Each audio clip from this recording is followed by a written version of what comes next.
বন্ধুরা, দুপুরের খাবারে এই এক রেসিপি থাকলেই কিন্তু পুরো ভাতের থালা ফিনিশ হয়ে যাবে। সঙ্গে আর কোনো রেসিপিরই দরকার হবে না। রাধে কৃষ্ণ বন্ধুরা, আমি টুলটুল, আর এই টুলটুলের রান্নাঘরে আপনাদের সবাইকে স্বাগত। আজকে আমি আপনাদেরকে তৈরি করে দেখাবো নিরামিষ মাছের ঝোল। তার জন্য এখানে আমি কাঁঠালের এক ছোট পিস নিয়ে নিয়েছি। এই কাঁঠালের পিসটা আমি বাজার থেকে কিনে নিয়ে এসেছি। দেখুন, উপরের খোসাটাও কিন্তু ভালো করে ছাড়া হয়নি। এবার আমি উপরের খোসাটা ভালো করে ছাড়িয়ে নেব।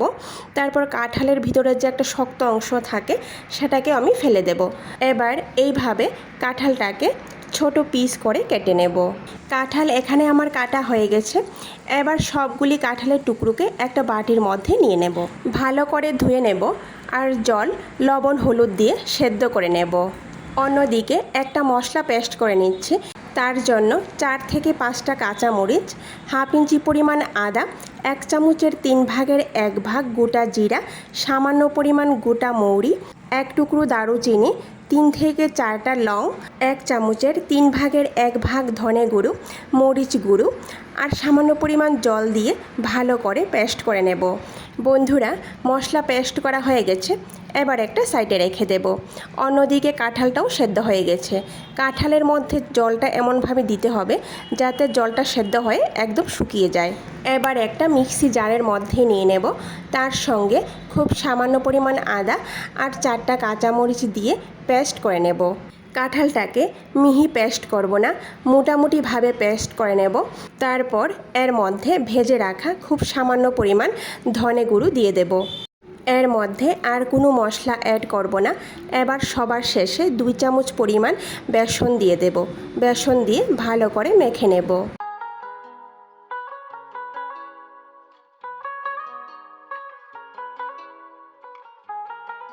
মাখাটা একটু নরম রয়েছে বন্ধুরা, তার জন্য এর মধ্যে আরও 1 চামচ পরিমাণ বেসন দিয়ে আবারও ভালো করে মেখে নেব। ভালো করে মেখে মাঝারি আকারের গোল বলের মতো তৈরি করে নেব। এবার হাতের তালুর উপর রেখে এইভাবে মাছের পিসের মতো তৈরি করে নেব।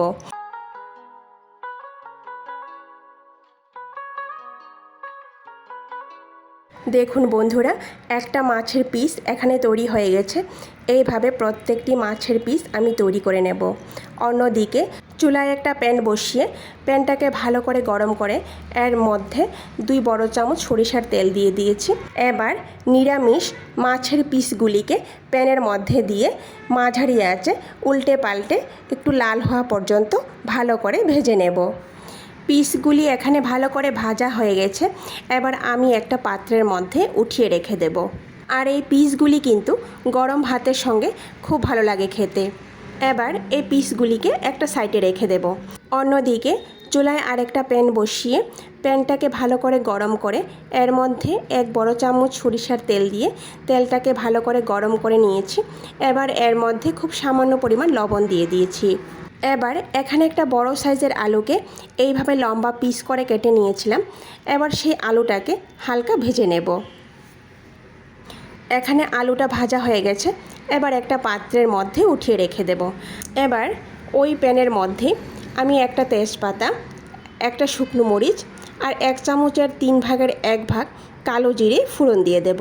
ফোড়নটাকে কয়েক সেকেন্ডের জন্য একটু নাড়াচাড়া করে নেব। ফোড়ন থেকে সুন্দর গন্ধ যখন বেরিয়ে আসবে তখনই আমি আগে যে একটা মশলা তৈরি করে রেখেছিলাম সেই মশলাটা দিয়ে সঙ্গে সঙ্গে ঢেকে দেব। না হলে কি হবে, তেল ছিটে চারিদিকে ছড়িয়ে যাবে। সেই জন্যই ঢেকে দেওয়া। কয়েক সেকেন্ড পর ঢাকনাটা উঠিয়ে মাঝারি আঁচে মশলাটাকে 2 মিনিটের মতো ভালো করে কষিয়ে নেব। 2 মিনিট পর সামান্য পরিমাণ হলুদ গুঁড়ো দিয়ে আবারও 2 মিনিটের মতো মশলাটাকে কষিয়ে নেব। মশলাটাকে যখন ভালো করে কষানো হয়ে যাবে তখন আমি এতে একটা বড় সাইজের টমেটো পেস্ট করে রেখেছিলাম সেই টমেটোটা দিয়ে দেব। টমেটো দেওয়ার পর এর মধ্যে পরিমাণ মতো লবণ দিয়ে দেব। লবণটা আপনারা বুঝে দেবেন। আমি লবণ কম খাই বলে লবণটা কম করে দিয়েছি। এবার ভালো করে নাড়াচাড়া করে কম আঁচে 5 মিনিটের জন্য ঢেকে রাখব। ফিরে আসলাম বন্ধুরা 5 মিনিট পর। এবার চুলার আঁচটা মাঝারিতে রেখে ভালো করে মশলাটাকে আবারও কষিয়ে নেব। 2 মিনিটের মতো লাগবে মশলাটাকে কষাতে। তারপর মশলাটা ভালো করে কষানো হয়ে গেলে ভেজে রাখা আলুগুলি দিয়ে আবারও ভালো করে নাড়াচাড়া করে এর মধ্যে গরম জল দিয়ে দেব। এখানে আমি 1 গ্লাস পরিমাণ গরম জল দিয়েছি। গরম জল দেওয়ার পর ভালো করে নাড়াচাড়া করে মাঝারি আঁচে 10 মিনিটের জন্য ঢেকে রাখবো। ফিরে আসলাম বন্ধুরা 10 মিনিট পর। দেখুন ঝোলটা কিন্তু অনেকটা শুকিয়ে গেছে আর আলুটাও কিন্তু সেদ্ধ হয়ে গেছে। এবার আমি ভেজে রাখা নিরামিষ মাছের পিসগুলো দিয়ে দেব। দিয়ে মাঝারি আঁচে 2 মিনিটের মতো ফুটিয়ে নেব। তারপর এইভাবে একটু নাড়াচাড়া করে সবার শেষে 1 চামচ পরিমাণ ঘি আর 1 মুঠো পরিমাণ ধনেপাতা উপরে এইভাবে ছড়িয়ে দেব।